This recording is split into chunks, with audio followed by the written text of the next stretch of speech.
به نام خدا. با سلام خدمت همراهان عزیز. توی این کلیپ آموزش میدم که چجور میتونید یه ولت متامسک برای خودتون بسازید و به چه شکل میتونید این ولتتون رو داخل ولت های دیگه مثل OKX یا حتی تراست ولت ایمپورت کنید. حالا اصلا ولت چیه؟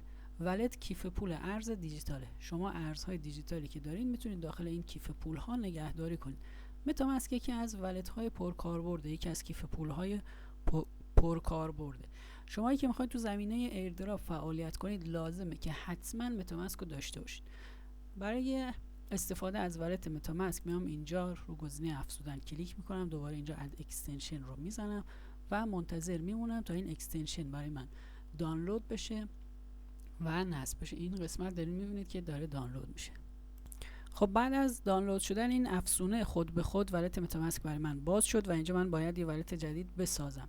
اگر خود به خود برای شما باز نشد، از این قسمت میاد داخل افزونه ها متامسک رو انتخاب میکنید، بازش میکنید و اینجا بعداً بهتون نشونش میده. حالا اینجا من اینو تیکشو میزنم. از این گزینه میتونم یه ولت جدید بسازم و از این گزینه هم میتونم اگر از قبل ولتی داشتم داخلش ایمپورت کنم.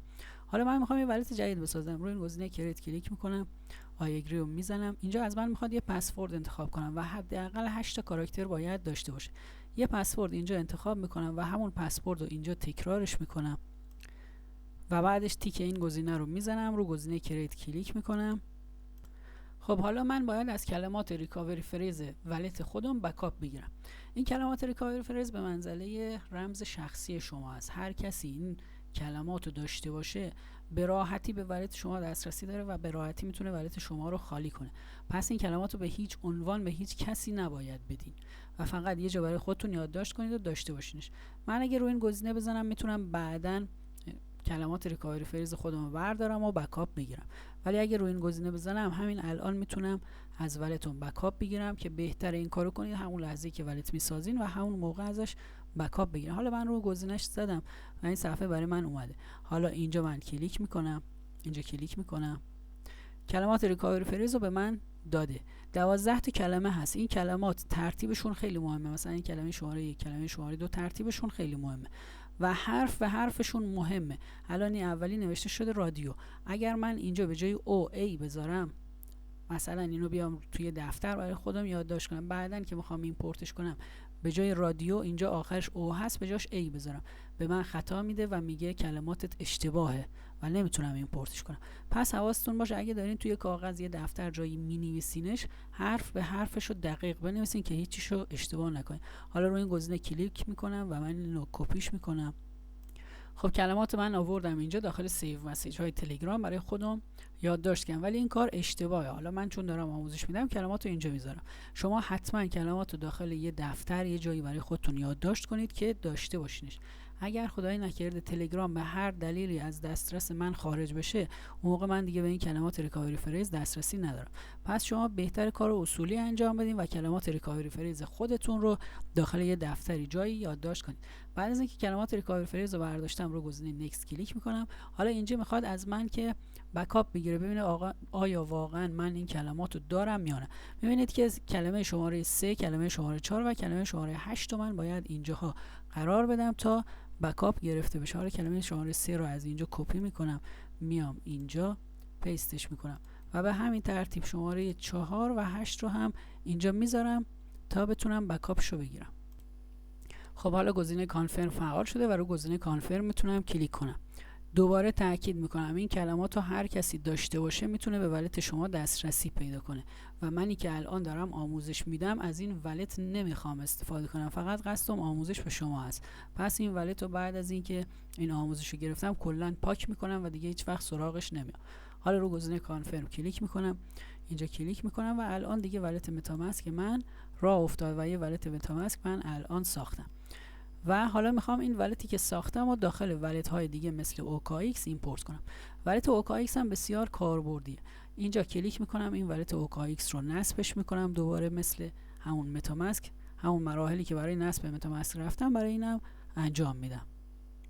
خب الان ولت OKX برای من نصب شد و این سایت رو برای من باز که من اصلا کاری به این سایت ندارم، میخوام ولت OKX رو استفاده کنم. این قسمت افزونه ها کلیک میکنم، میام داخل افزونه ها OKX رو پیداش میکنم، OKX ولت روش کلیک میکنم ولت OKX برای من الان باز شد. دو تا گزینه است، کریت ولت داره و ایمپورت ولت. اگه خواستین ولت جدید بسازین از این گزینه اولی استفاده کنید، ولی اگه خواستین که ولت متاماسک خودتون رو داخل این ایمپورت کنید، باید کلمات ریکاوری فریز ولت متاماسکتون رو داشته باشین و اینجا پیستش کنید و ایمپورتش کنید. حالا من کلمات ریکاوری فریز ولتم اومدم داخل تلگرام قرار دادم. خب میام از این قسمت 12 کلمه ریکاوری فریز رو کپی میکنم، میام اینجا. چیز دیگه که هست داخل خود متاماسکتون، اگه خواستین کلمات ریکاوری فریز رو پیدا کنین، ممکنه شما مثلا قبلا ولت متاماسک ساختین و کلماتتون رو بر نداشتین، حالا میخواین کلمات ریکاوری فریز خودتون رو داخل ولت متاماسک پیدا کنین. برای این کار از این قسمت رو 3 نقطه کلیک میکنید، میاد گزینه ستینگ و اینجا گزینه سکیوریتی انتخاب میکنید. این گزینه رو روش که کلیک کنید ریکاوری فریز رو بهتون نشون میده. رو گزینه گت استارت کلیک میکنم. 2 تا سوال از من میپرسه، من این 2 تا سوال رو باید جواب بدم. سوال اولی اشتباه جواب دادم، دوباره ترای اگین رو میزنم، گزینه رو عوض میکنم. پس مهم نیست که کدوم گزینه رو میزنین، کافیه این 2 تا سوال رو جواب بدین و در نهایت اینجا از من حالا پسورد میخواد، پسورد رو که بزنم رو گزینه نکست میزنم، بعدش در نهایت اینجا هولد گفته، موس رو نگه میدارم. کلمات ریکاوری فریز الان داره به من نشون میده. به همین راحتی میتونید به کلمات ریکاوری فریز خودتون دسترسی داشته باشید. حالا این کلمات ریکاوری فریز رو کپی میکنم، میرم از این قسمت ولت OKX رو بازش میکنم، رو گزینه ایمپورت کلیک میکنم.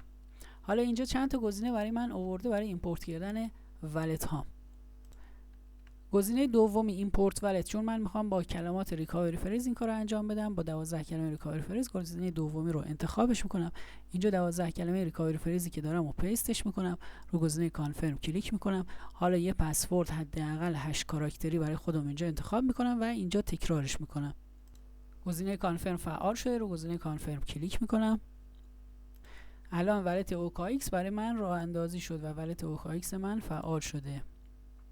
حالا برای که متوجه بشیم ولتی که داخل OKX ساختم با ولت متاماسک من کاملا یکی هست، کافیه که آدرس ولت ها رو با هم دیگه مقایسه کنم. این آدرس ولتی که من اینجا دارم آخرش 2558، آدرس ولتی هم که من اینجا دارم آخرش 2558. پس این دوتا آدرس ولت کاملا یکسان هستن. حالا میخوام همون ولتی که ساختم و داخل تراست ولت ایمپورتش کنم. میام ولت تراست رو نصبش میکنم، ولت متاماسک رو بازش میکنم بعد از نصب شدن. اینجا برای ساختن اکانت جدید، این یکی برای ایمپورت کردن ولتیه که از قبل دارم. اینجا ولت روش کلیک میکنم، از من میخواد که یک پسورد انتخاب کنم و پسوردی که باید انتخاب کنم این شرایط باید داشته باشه، حداقل 8 تا کاراکتر باید داشته باشه، حروف بزرگ و کوچیک باید داشته باشه، از یه سمبل خاص باید استفاده شده باشه مثلا ادساین، و همچنین باید از اعداد استفاده شده باشه. پسورد رو انتخاب کردم، اینجا تیکشو زدم، رو گزینه نکست کلیک میکنم. حالا 12 کلمه ریکاوری فریزی که دارم و اینجا پیستش میکنم، بعدش رو گزینه نکست کلیک میکنم. خب اینجا ولت من ایمپورت شد و الان دیگه میتونم از این ولت هم استفاده کنم. حالا ایمپورت کردن این ولت ها کجا به درد میخوره؟ ممکنه شما همیشه دارید از ولت متاماسک استفاده میکنید و یه روز ولت متاماسک به مشکل میخوره و نمیتونید از ولت متاماسکتون استفاده کنید. اون موقع میتونید از ولت های دیگه مثل تراست ولت یا OKX استفاده کنید که OKX خیلی بهتر از بقیهشون جواب میده. بهتر از ولت OKX استفاده کنید. حتی کارمزد ولت OKX نسبت به ولت های دیگه مثل متاماسک کمتره، اما اکثر سایت ها ولت متاماسک رو ساپورت میکنن، به خاطر همین ما مجبوریم از ولت متاماسک استفاده کنیم. هر جا که دیدین OKX هم ساپورت میکنه راحت تره که از OKX استفاده کنید. موفق باشید.